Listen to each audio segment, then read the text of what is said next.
ये सफ़ा मरवा के लिए भी फर्स्ट फ्लोर पर रास्ता जा रहा है और गेट नंबर 5 भी है बाहर। और इमाम साहब जो खड़े होते हैं अब मताफ़ में काबे के सामने नहीं खड़े होते, बल्कि इमाम साहब अब इस जगह पर खड़े हुआ करते हैं जो कि मताफ़ के पीछे है। ये जगह है इमाम साहब के खड़े होने की,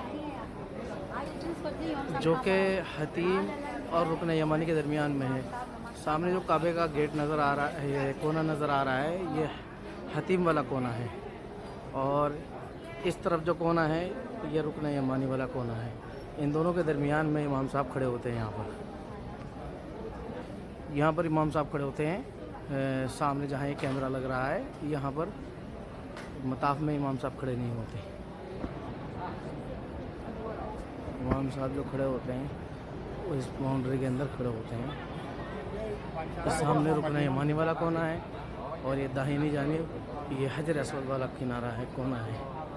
और इमाम साहब यहाँ पर खड़े होते हैं, इस जगह इमाम साहब नमाज़ पढ़ाते हैं।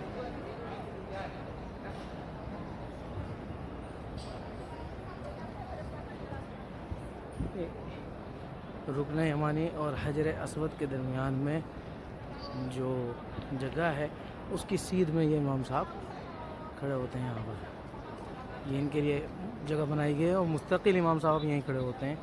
अब मताफ़ में इमाम साहब नमाज़ पढ़ाने के लिए नहीं जाते बिल्कुल भी। और ख़ास बात यह है कि अब इमाम के आगे की जगह को ये मताफ़ में जो इमाम के आगे की जगह है, नमाज के वक्त वहाँ भी सफ़े लगती हैं, ये वहाँ से जगह खाली नहीं कराते। पहले खाली करा लेते थे अगर इमाम पीछे होता तो। आज जुमे का दिन है, इमाम साहब के खुतबा देने के लिए यहाँ पर मिंबर सेट कर दिया गया है और इमाम साहब मुस्तकिल यहीं पर खड़े होकर नमाज़ पढ़ाते हैं मताफ़ में। अब आगे नहीं आते काबे के पास।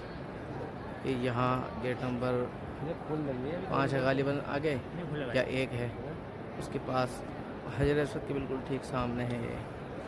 यहाँ इमाम साहब खड़े होते हैं और ये बिल्कुल सीध में है।